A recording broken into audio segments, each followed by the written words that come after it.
जय हिंद दोस्तों, कैसी हैं आप लोग और कैसी चल रही है आपकी स्टडी। दोस्तों आज के वीडियो में क्लास 10 साइंस का चैप्टर 2 पढ़ने वाले हैं जिसका नाम अम्ल क्षार तथा लवण है। देखिए दोस्तों, ये चैप्टर काफी ज्यादा आसान है चैप्टर 1 के भांति। जैसे मैंने आपको चैप्टर 1 हलवा जैसा पढ़ाया था, ठीक उसी प्रकार हम चैप्टर 2 भी हलवा जैसा ही पढ़ेंगे। देखिए हर चैप्टर आसान है, बस आपको पढ़ने का तरीका आना चाहिए और पढ़ाने वाले को पढ़ाने का तरीका आना चाहिए। दोस्तों मैं पूरा विश्वास के साथ कहता हूं कि अगर आप मेरे से ये चैप्टर पढ़ते हो चैप्टर 2, तो आपको पूरे तरीके से समझ में आएगा। इतने आसान तरीके से पढ़ाऊंगा कि ना ही आपके पूरे कोई कोचिंग में पढ़ाया होगा, ना ही आपको कोई स्कूल का टीचर पढ़ाया होगा और ना ही आपको पूरे यूट्यूब पर कोई पढ़ाया होगा। तो चलिए दोस्तों, समय को बर्बाद ना करते हुए वीडियो करते हैं स्टार्ट। और वीडियो को स्टार्ट करने से पहले वीडियो को एक लाइक कर दीजिएगा और चैनल को सब्सक्राइब जरूर कर लीजिएगा। तो चलिए स्टार्ट करते हैं। तो चलिए पढ़ते हैं। देखिए चैप्टर का नाम ही है अम्ल क्षार एवं लवण। तो सबसे पहला सवाल खड़ा होता है कि अम्ल क्या होता है, ये क्षार क्या होता है, ये लवण क्या होता है। तो सबसे पहले हम अम्ल पढ़ेंगे, फिर अम्ल पढ़ने के बाद हम क्षार पढ़ेंगे, क्षार पढ़ने के बाद हम लवण पढ़ेंगे। और दोस्तों एक बात और बता दूं आपको कि यदि आपने चैप्टर 1 रसायन अभिक्रिया एवं समीकरण नहीं पढ़ा है तो उस वीडियो का लिंक आपको डिस्क्रिप्शन में मिल जाएगा। और अगर आप सारे चैप्टर का नोट फ्री में पाना चाहते हैं तो टेलीग्राम का ग्रुप का लिंक भी डिस्क्रिप्शन में है, जाइए वहां पर ज्वाइन हो जाइए। आपको मुफ्त में नोट दिया जाएगा, वो भी हैंड राइटिंग, ठीक है, एकदम फ्री में। ओके चलिए अब पढ़ते हैं कि अम्ल होता क्या है। मैंने काफी सिंपल सा डिफिनीशन लिख रखा है और डिफिनीशन पढ़ के ही मत चले जाइएगा, मैं इसको समझाऊंगा आपको, ठीक है। वे पदार्थ जो स्वाद में खट्टे होते हैं तथा नीले लिटमस पेपर को लाल कर देते हैं अम्ल कहलाते हैं। पदार्थ कहने का मतलब पदार्थ होता क्या है। देखिए आप 9 क्लास में भी पढ़े हैं और चैप्टर 1 में भी मैं आपको बताया था कि पदार्थ क्या होता है। जिस वस्तु में वजन है वो पदार्थ है मेरे भाई। जैसे कि अगर इस पेन की बात करूं तो इस पेन में कुछ ना कुछ वजन होगा, तो एक प्रकार का ये भी क्या है, पदार्थ है। समझ में आ गया। अब आप कहोगे कि सर जिधर देखो उधर सारे तो पदार्थ ही न कहलाएंगे क्योंकि सारे में वजन है। तो हाँ सही बात है मेरे भाई, सभी के सभी क्या है, पदार्थ ही हैं। तो वो पदार्थ जो स्वाद में खट्टा हो, अगर कोई पदार्थ को आप चखते हो तो उसका स्वाद अगर खट्टा है तो वो क्या है, अम्ल है। लेकिन कुछ और कंडीशन है उसका। क्या कंडीशन है, ध्यान से आगे देखिए। अगर अम्ल में हम नीले लिटमस पेपर को डाल दे तो वो लाल कर देता है। आप जाइए कॉपी किताब के दुकान पे, वहां पर जाके कहिएगा कि सर मुझे एक नीले लिटमस पत्र दीजिए, और उस नीले लिटमस पत्र को लेके अपने स्कूल में जाइए। स्कूल में साइंस जो आपको टीचर पढ़ाता है उससे कहिएगा कि सर हमें लैब में लेके चलिए। आप जब उनके साथ लैब में जाएंगे तो जो आप ये नीले लिटमस पेपर लिए हो ना, वो एसिड में हाइड्रोक्लोरिक अम्ल, कुछ भी जो अम्ल उनके पास होगा उसमें वो पेपर को डाल दीजिएगा। देखिएगा उसका कलर तुरंत चेंज हो जाएगा, वो लाल कलर में कन्वर्ट हो जाएगा। और यही चिन्हासी होता है अम्ल का। क्लियर है। वे पदार्थ जो स्वाद में खट्टे होते हैं और वो नीले लिटमस पत्र को लाल कर देते हैं, वो अम्ल कहलाते हैं। क्लियर है। जैसे कि एग्जाम्पल में हाइड्रोक्लोरिक अम्ल, जिसे हम प्रतीक HCl से प्रदर्शित करते हैं, फिर HNO3, और बहुत सारे यहां पर हो सकते हैं। यही दोनों नहीं, आप बहुत सारे यहां पर अम्ल लिख सकते हैं। जिनका भी स्वाद खट्टा है ना, वो आप यहां पर लिख सकते हो, कोई दिक्कत का सामना नहीं करना पड़ेगा आपको, ठीक है। आगे पढ़ेंगे हम अम्लों के भौतिक गुण। देखिए भौतिक गुण कहने का मतलब है, भौतिक मतलब होता क्या है, भौतिक मतलब होता है प्राकृतिक। भौतिक मतलब क्या होता है, प्राकृतिक। अब प्राकृतिक मतलब समझते हो ना, जिसे इंग्लिश में नेचुरल बोलते हो, समझते हो ना। भौतिक मतलब प्राकृतिक मतलब वही कह रहे हैं यहाँ पे। तो अम्लों के भौतिक गुण पढ़ेंगे कि अम्ल जो होते हैं वो प्राकृतिक में दिखते कैसे हैं, आखिर उनको मतलब उनको पहचानने का तरीका क्या, उनका गुण क्या है। तो देखिए पहला उनका गुण है कि अम्ल स्वाद में खट्टे होते हैं। अभी मैंने बताया अम्ल क्या होते हैं, स्वाद में खट्टे होते हैं, और ये अम्ल का भौतिक गुण है, ठीक है। दूसरा, अम्ल जल में विलय होते हैं। विलय कहने का मतलब है कि अगर अम्ल को हम जल में डालें तो जल में घुल जाते हैं पूरे तरीका से, तो इसे क्या कहते हैं, हम यहां पर विलय होते हैं। यानी जो अम्ल होते हैं वो जल में विलय होते हैं। अम्ल नीले लिटमस को लाल कर देते हैं। आया समझ में, पूरा क्लियर हो गया। चलिए अब हम पढ़ेंगे अम्लों के रसायन गुण। अम्लों के रसायन गुण। तो देखिए अम्लों के रसायन गुण के मतलब क्या है समझिए ध्यान से। भौतिक गुण में हमने दिखा कि प्राकृतिक में कैसे दिखते हैं। रसायन गुण में हम देखेंगे कि अगर हम अम्ल को मानिए अगर धातु के साथ अभिक्रिया करा देंगे तो क्या होगा, अगर अम्ल को हम जल के साथ अभिक्रिया करा देंगे तो क्या होगा, अगर अम्ल को हम किसी से अभिक्रिया कराएंगे तो क्या क्या होगा, उसके बारे में अध्ययन करते हैं रासायनिक गुण में। सबसे पहले हम पढ़ेंगे कि अगर अम्ल को हम धातु के साथ अभिक्रिया करा दें, अभिक्रिया क्या होता है चैप्टर 1 में मैंने पढ़ाया पूरे डीपली से, ठीक है। तो जरूर चैप्टर 1 देखिएगा, हर चैप्टर एक दूसरे से रिलेटिव होता है, इसलिए आप हर चैप्टर को लगातार पढ़ते रहिए। ये नहीं कि दूसरा चैप्टर पढ़े अब बाद में पहला चैप्टर पढ़ेंगे, नहीं, ऐसा कार्य नहीं कीजिएगा वरना बहुत कंफ्यूजिंग होगा आपको। पहले पहला चैप्टर पढ़ लीजिए फिर दूसरा चैप्टर पढ़िए, ठीक है। तो देखिए अगर अम्ल को हम धातु के साथ अभिक्रिया कराएं, ये धातु क्या होता है, अभी देखिए तीसरा चैप्टर ही हमारा धातु और अधातु है। तीसरा चैप्टर में पढ़ना है कि धातु क्या होता है, धातु के बारे में पढ़ना है, लेकिन यहाँ पर अभी धातु को जानना थोड़ा आवश्यक है। थोड़ा बहुत मैं बता देता हूँ धातु के बारे में।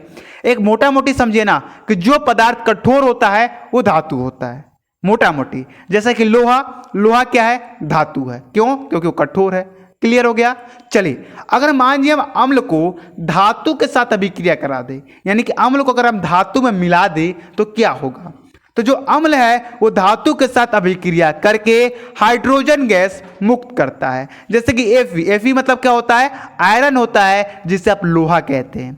अगर लोहा में प्लस हाइड्रोक्लोरिक अम्ल HCl क्या होता है, एक अम्ल है एक प्रकार का। तो जब हम इन दोनों को आपस में मिलाया, ये अम्ल है ये धातु है, तो जब अम्ल धातु को मिलाया तो यहाँ पर क्या बना, आयरन क्लोराइड बना, यह आपका एक पदार्थ बन गया, इसे लवण बोलते हैं। और देखिए यहाँ पर हाइड्रोजन गैस मुक्त हो रहा है, यानी कि जो कहा गया वही हो रहा है। क्या कहा गया है कि जो अम्ल होता है वो धातु के साथ अभिक्रिया करके हाइड्रोजन गैस मुक्त करता है। देखिए यहाँ पर हाइड्रोजन गैस मुक्त हो रहा है। क्लियर है। अब एक बात आप सोच रहे होंगे कि सर आप ये ठीक है, मैंने माना कि आप Fe लोहा का सूत्र लिख दिए हैं प्लस हाइड्रोक्लोरिक अम्ल का सूत्र लिख दिए, यहाँ तक तो ठीक है, लेकिन इसके पश्चात आप ये कैसे समझ गए कि FeCl यहीं पर होगा, H2 यहाँ पर होगा।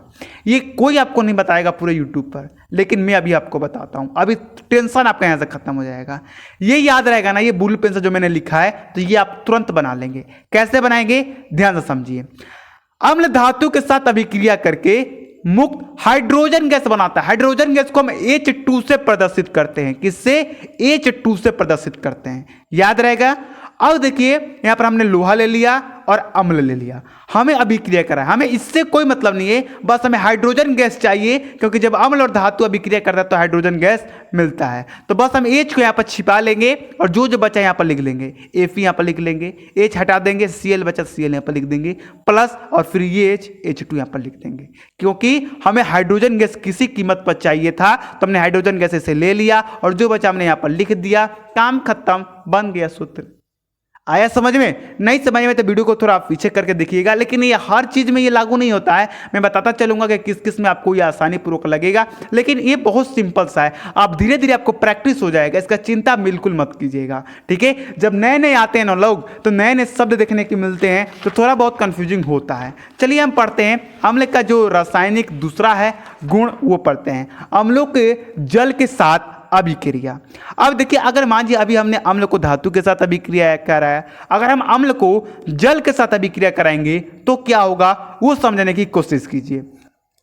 जब अम्ल जल से क्रिया करता है तब H+ आयन प्रदान करता है, यानी खुल के कह दें तो हाइड्रोजन गैस ये भी प्रदान करता है, H+ हाइड्रोजन ही प्रदान करता है, यानी कि H+ आयन प्रदान करता है। जैसे कि हमने हाइड्रोक्लोरिक अम्ल ले लिया और साथ में हमने जल ले लिया, जब इन दोनों का अभिक्रिया कराया तो ClO बना और प्लस H3 बना। अब फिर यहाँ पर समझने की कोशिश कीजिए मैंने कैसे लिखा।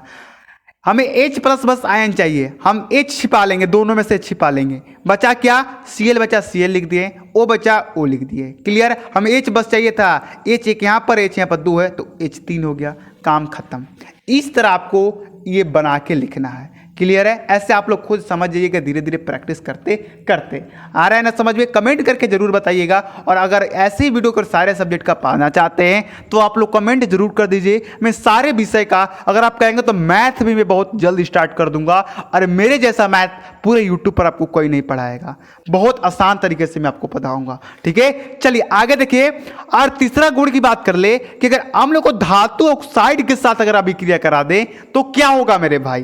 देखिए धातु ऑक्साइड के बारे में हम चैप्टर 3 में पढ़ेंगे। यहां पर बस जानिए कि अगर अम्ल को हम धातु ऑक्साइड के साथ अभिक्रिया करा दे तो क्या होगा। तो देखिए जब अम्ल धातु ऑक्साइड के साथ क्रिया करता है तब लवण तथा जल बनता है। जैसे कि यहां पर CaO, ये क्या है? धातु ऑक्साइड है, कैल्शियम ऑक्साइड है। कैल्शियम क्या होता है? धातु होता है, और O जिसके साथ लग जाता है वो ऑक्साइड बन जाता है, ये कैल्शियम ऑक्साइड है। इसके साथ हमने हाइड्रोक्लोरिक अम्ल का अभिक्रिया कराया तो क्या क्या क्या बन गया? यहाँ पर कैल्शियम क्लोराइड बन गया और साथ में जल बन गया। देखिए जल बोला है ना, तो जल यहाँ पर बनाना ही बनाना है। अब देखिए कैसे मैंने बनाया, यहाँ पर कैसे लिखा, ध्यान से समझिए। यहाँ से हमने H छिपा लिया और हमें जल चाहिए था। जल का सूत्र क्या होता है? H2O होता है। हमें H2O यहाँ से छिपा लेना है। H छिपा लिया, फिर यहाँ पर O छिपा लिया। अब 2 चाहिए तो 2 तो यहाँ पर है, तो 2 से समझ छिपा ही लिया हमने, तो H और 2 छोड़ लीजिए, है ना। अब जो जो बचा यहाँ पर लिखिए, C यहाँ पर बचा है Ca लिख लीजिए, यहाँ पर Cl बचा है Cl लिख लीजिए। अब यहाँ पर 2 मैंने क्यों लिखा है? क्योंकि यहाँ पर 2 से गुणा है, यानी कि H भी 2 है, C भी 2, Cl भी 2 है। ठीक है, तो Cl भी 2 है तो यहाँ पर Cl2 हम लिखेंगे ही। अब प्लस यहाँ पर H कितना है? 2 है तो H2 लिख देंगे, यहाँ पर O है इसे O लिख देंगे। जल भी मिल गया, लवण भी मिल गया। क्लियर है? आगे बढ़े हम, आगे हम पढ़ेंगे अब क्षारक। हमने अम्ल के बारे में पूरा पढ़ लिया, अम्ल के भौतिक गुण पढ़ लिया, अम्ल पढ़ लिया, अम्ल के रासायनिक गुण भी हमने पढ़ लिया। जितना जानकारी चाहिए था वो हमने प्राप्त कर लिया। अब हम पढ़ेंगे बच्चों क्षारक। ये क्षारक क्या होता है? ठीक है, कोई इसमें भी मतलब बड़ा जलवा नहीं है, ये भी बहुत छोटा मोटा है, बस दिमाग में ठूस लो, काम खत्म। वे पदार्थ जो स्वाद में तीखे या कड़वे होते हैं। अम्ल क्या था? खट्टा था, लेकिन ये जो पदार्थ थे ये तीखा होगा और कड़वा होगा। ठीक है, तथा लाल लिटमस पत्र को नीला कर देता है, क्षारक कहलाता है। अगर इसमें लाल लिटमस पत्र को डालेंगे ना तो ये नीला कर देता है, और ये जो स्वाद में होता है ये कड़वा होता है, तीखा होता है, इसे क्षारक कहते हैं। क्लियर है मेरे भाई? जैसे कि एग्जांपल में सोडियम हाइड्रोक्साइड, ठीक है, बहुत सारे हो सकते हैं, पेट्रोलियम हाइड्रोक्साइड, फिर आप यहाँ पर ले सकते हैं पोटेशियम हाइड्रोक्साइड, बहुत सारे हाइड्रोक्साइड हो सकते हैं जो कि आपके क्षारक कहलाते हैं। देखिए अगर कोई शब्द मैं गलत से बोल दूं, क्योंकि लगातार बोलना पड़ता है, तो 1-2 शब्द गलत बोल देता हूं मैं, तो उसके लिए दिल से क्षमा मांगना चाहता हूं। ठीक है, उसके लिए माफ़ कर दीजिएगा मेरे भाई, क्योंकि हो जाता है, हम भी इंसान है और इंसान से ही गलती होती है।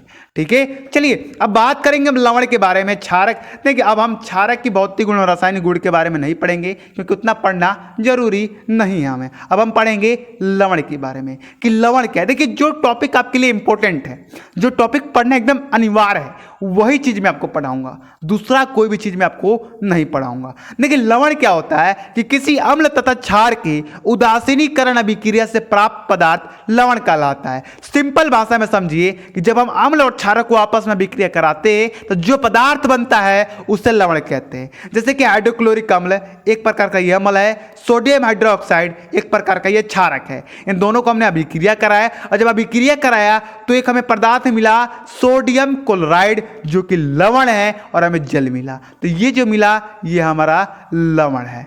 क्लियर है? समझ में आ गया लवण क्या होता है? जब अम्ल और क्षार आपस में अभिक्रिया करते हैं तो जो पदार्थ बनता है वो लवण कहलाता है। क्लियर हो गया? समझ में आपको आ गया होगा, ये मैं आशा करता हूं। तो चलिए दोस्तों हम आगे देखते हैं आगे हमें क्या पढ़ना है। एक छोटा सा टॉपिक और पढ़ लेते हैं, उसके बाद वीडियो को एंड करेंगे। सूचक हम पढ़ते हैं कि सूचक क्या है। ठीक है, ये बहुत इंपॉर्टेंट है मेरे भाई, एग्जाम में कभी कभी आ जाता है, तो सबसे पहले इसे पढ़ते हैं, उसके बाद वीडियो को हम एंड करेंगे।